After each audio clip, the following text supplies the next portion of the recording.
Go ahead. So personally, I think obviously let's get the facts out there that obviously it is murder, right? Killing an unborn child is still murder. And obviously it is a separate person. Like people think, oh, it's my child or it's my partner's child, but actually it's a separate person. So yeah, like it is a fact. However, we have a free will and we have a choice. No matter what people say, no matter what they do, we still have a choice. No one can change us, not God, not devil.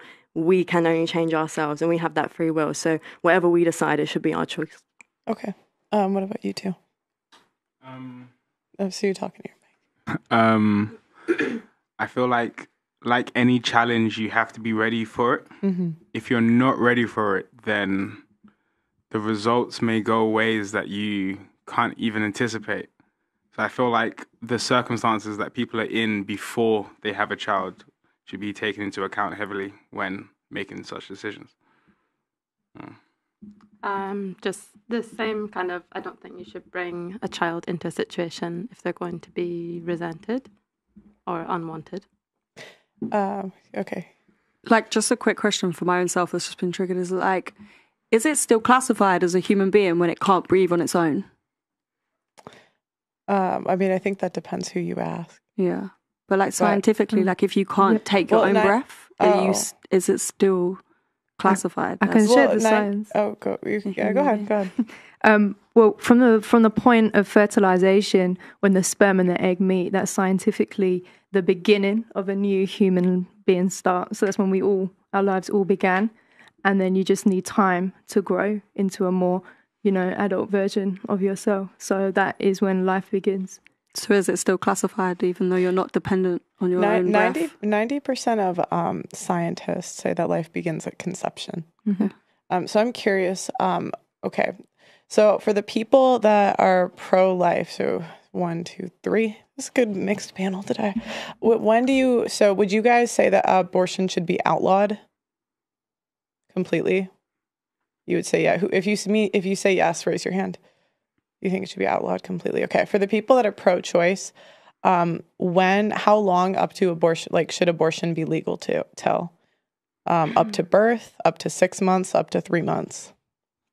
Or if you have a different number, but those are the 3 most common answers I seem to get. Go ahead. I mean, of course, not up until the day that you're like going to give birth, but I think the day that it's at now, what is it, like 24 weeks or something? Yeah, you guys have 6 months. Also 6 months. Yeah, I think, if the doctors and people are saying 6 months is okay, then I think 6 months is okay.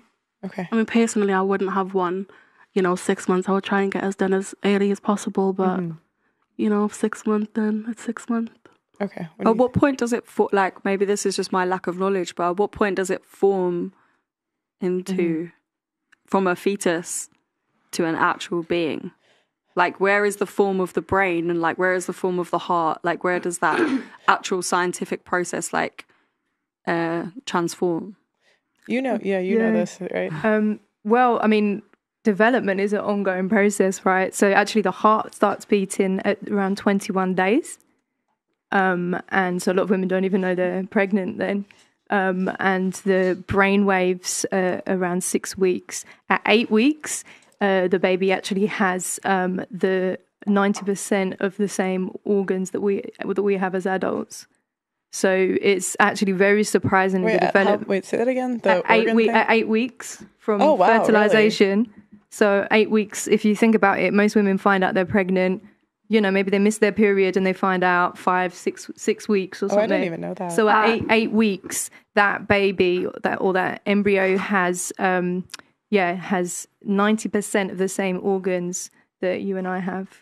At what point do we stop? Like, where's the transformation from like embryo to fetus to baby? Like, I mean, these are just names. So these are just scientific terms. So the word fetus just means little one in Latin. And that is from 9 weeks. We call it an embryo. From the first point, it's called a zygote. Then we call it an embryo up to 8 weeks. And then from 9 weeks onwards, it's referred to as a fetus. When that child's born, it's now a baby. Then it becomes a toddler. Then it becomes, child, teenager, adult. These are just stages of development. They don't say whether we're you know, how valuable we are. We don't say, you know, that a teenager is more valuable than a toddler simply because it's older. Because it breathes for itself.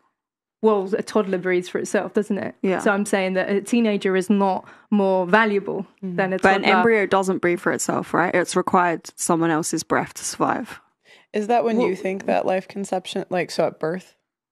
I'm kind of unpacking this as we go, which is kind of interesting, actually. It's fine. I'm just asking. It actually, something that, I don't know your name, which is Cass. Something that Cass said was like, oh, hang on a second, like, at what point is it actually still dependent on, like, my breath to survive? Like, it's not its own, is it a human, like, it made me think, like, is it a human being yet? Because it's not actually being on its own. It has to breathe through me. It requires everything from, when I say me, I'm referring to the female reproductive organs. Like, it's not being its own human at that point. It has to breathe through me. And that got me really thinking about the actual stages of this process. Because I'm just thinking, like, that argument, then you could abort it, like, a couple days before you give birth. Which I don't know about you. I think we'd agree that's a little late. Yeah. You know, I mean, I would agree with you. Yeah. And so, that's that. If we go by the breath argument,